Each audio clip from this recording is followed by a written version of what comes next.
Hello there guys, Eric Jana here for Forever Football DRFC, your Dogs Rovers fan channel. It's your daily reports today, bring you the latest news and verified rumours from the club.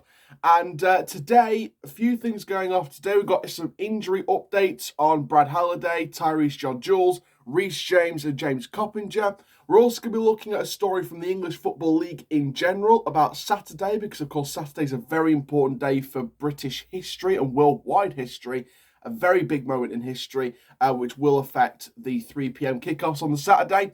And last piece of news is all about reacting to Butler and Anderson's press conferences after the 4-1 defeat yesterday by Wigan Athletic. The link to both those videos on the Donny YouTube channel will be linked in the description of this video. So if you haven't watched them, go and check it out and then come back and watch this. But we're going to talk about that last, the Butler and Anderson stuff. We're going to start, though, with the English Football League in general.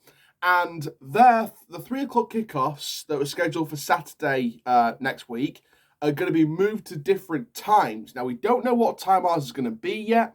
We're going to be working with the English Football League to set out a different time. And the reason why it's a different time is because of a massive, massive moment in worldwide history. The funeral of His Royal Highness Prince Philip, the Duke of Edinburgh, is on Saturday, and it is around the time when the 3 p.m. kickoffs are scheduled to go underway. They've declared that the 3 p.m. kickoffs will be moved to different times to make sure it doesn't clash and coincide with Prince Philip's funeral. So that is an understandable statement. You know, I mean, to be honest, if we're gonna like sort of predict what we're looking at in terms of new times here, I'm expecting probably a lot of 12:30s and then a lot of 5 o'clocks, maybe even some in the evening. But you never know, do you? I mean, probably they'll all move to the evening at this rate, but you never know, do you? I mean, you know, obviously I get the move because, of course, it is for Prince Philip's funeral. That is more important than any other football match. It's very important to pay tribute to an absolute royal genius, an absolute amazing guy. So I completely understand the move, and you know, I think we kind of saw this coming anyway. But yeah, Saturday's focus around that time will be on Prince Philip's funeral, so the games will be moved to different times.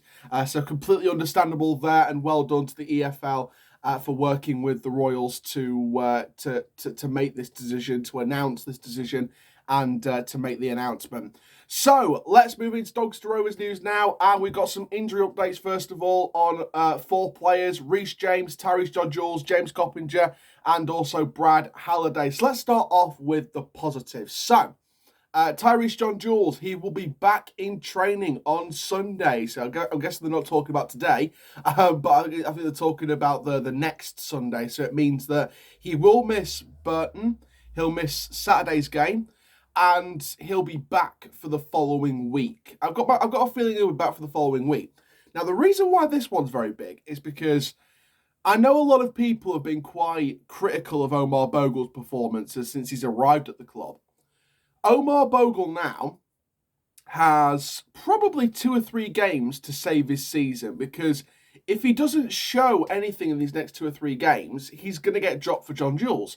And if John-Jules puts performances in that's better than Bogle's, you know, there's obviously going to be a clear number 1 for the rest of this season. And then, obviously, because Bogle's a permanent player, he'll be the number 1, at least for now, you know, next season. So this is Bogle's chance now to prove why he should start over John-Jules when he returns to the pitch. And it's going to be very, very interesting to see what happens with that one. Next injury update comes from Reece James. It's a very negative one, unfortunately. He did suffer a concussion during the Wigan match. That's why he was substituted at half-time. So they're following the Football League Association concussion protocol.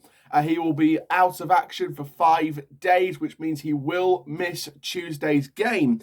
So I am expecting Brandon Horton to start at left-back. If for some reason someone else at left back, then I'll be very surprised.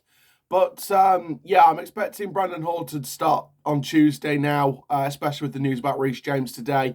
And it's very sad for Reece James. Obviously, he's been one of our best. He's been arguably our best player this season, across the whole season. And without him now, it's going to make the situation even worse going into a game against a Burton side who have won 10 out of the last 15 games. The bets aren't even in our favour anyway, and it's got even worse now.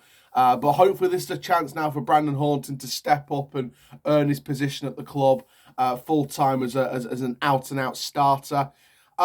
Next up, James Coppinger. The reason why he didn't feature in the game yesterday was because his knee blew out in training before the match, and he's tested it out. It's fine apparently. He is available to feature on Tuesday, so breathe a sigh of relief, guys. Coppinger is available.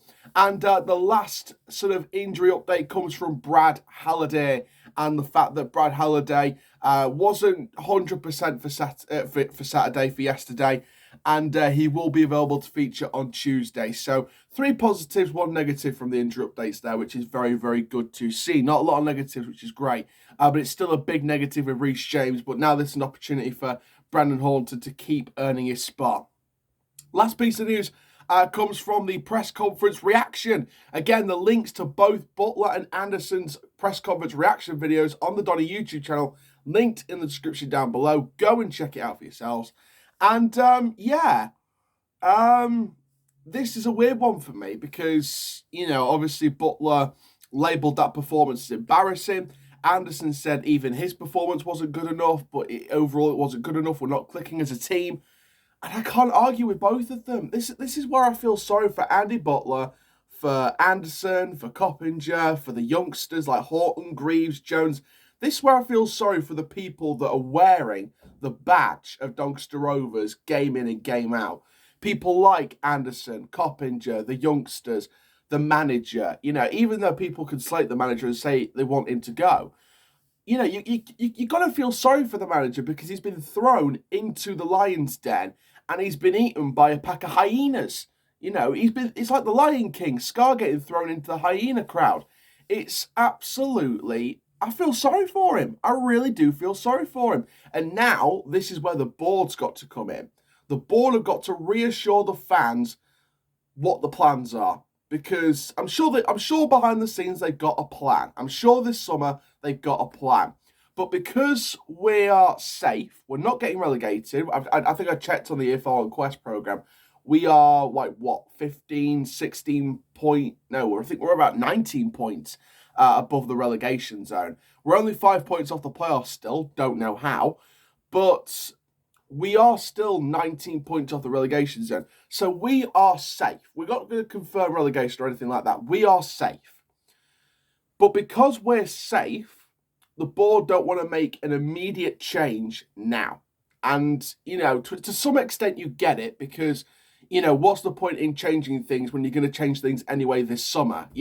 We all know about the managerial situation. We know this summer there's going to be a big recruiting process to find the next manager.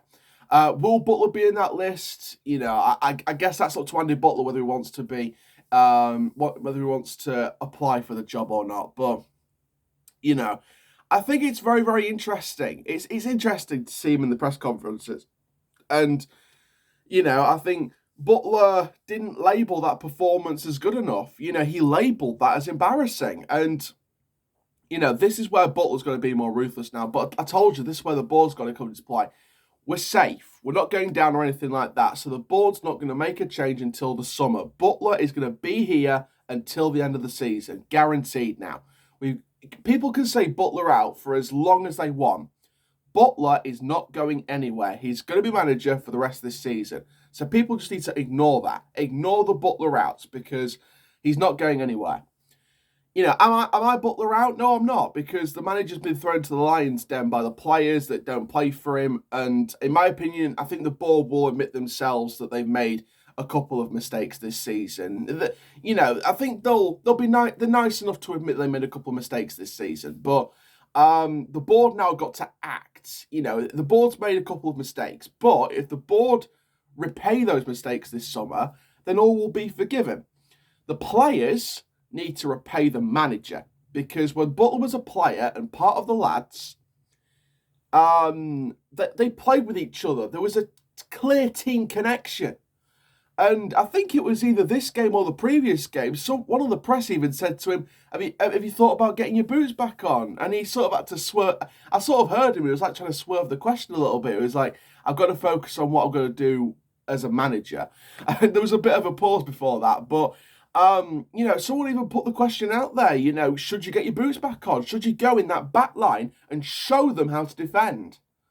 And, he had to tell them that he had to do what he has to do as a manager, not as a player anymore. And, you feel sorry for Andy Butler. You really, really do. And, the board now, they'll admit they made a couple of mistakes this season, but now they need to repay the fans and rectify those mistakes in the summer. Make the right appointment, bring in the right backing, make the right appointment, make the right players in the squad, appoint the right players, recruit them. We need, I think going into this summer, one thing we need in the back room is a replacement for Adam Henschel. That's one thing we need to do. I know at this point they're probably still recruiting a replacement for Adam, but, we need a replacement for Adam Henschel. He's going to Aston Villa. Congratulations to Adam Henschel. We need a brand new talent and identification manager. And yes, Adam has stayed on to help recruit a replacement. And then when the replacement is in, Adam will go to Villa. So we need a replacement at this club to recruit talent on the pitch. And Adam's brought us some really good players. Bostock's been one of them.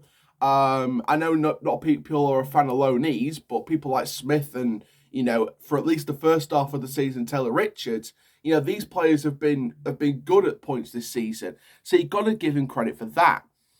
We need someone now that's going to take us to the next level and someone that's going to recruit talent for the next level up. And we need to think bigger. We can't think backwards. We've got to think bigger. And, there's going to be a lot of people saying Butler out this week again. But, again, you've got to look at the situation. He's not going, for the rest of this season. He's going to be here to the end of the season. No matter where we finish, he's going to be the manager to see this season out.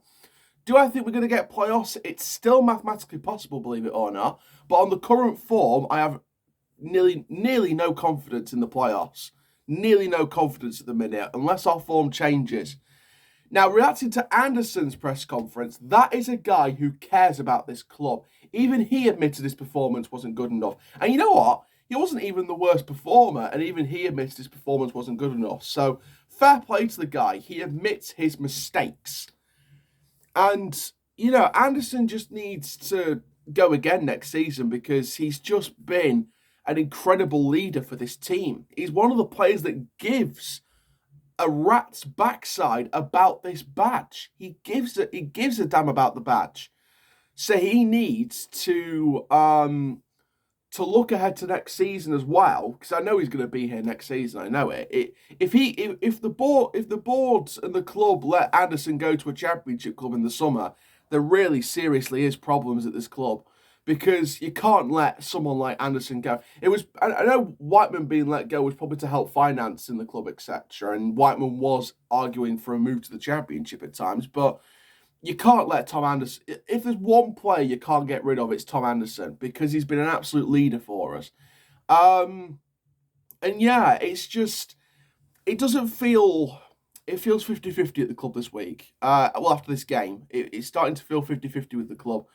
I see fans on social media saying, well, I think a couple of fans have said on Twitter, more and more, you start to see what the board's mistakes are. And, to an extent, I get it. I get to an extent, I get why they're saying that because, Butler's still here. People want Butler out. They think he's inexperienced. He's not good enough and things like that. And, it's hard. It really is hard. But there we go, guys. Thank you very, very much for watching this episode of the DRSC Daily Report. I'll be back tomorrow for the Burton preview. Don't forget, we've got Saturday's game coming up as well. I think it's either Accrington or Shrewsbury. I think it might be Shrewsbury. I'm not too sure. But for now, guys, my name is Aaron Chandler from Premier Football, DRFC. Keep living the Rovers life. And that, my friends, is full time. Rovers till I die. Come on. Let's try and get 3 points against Burton.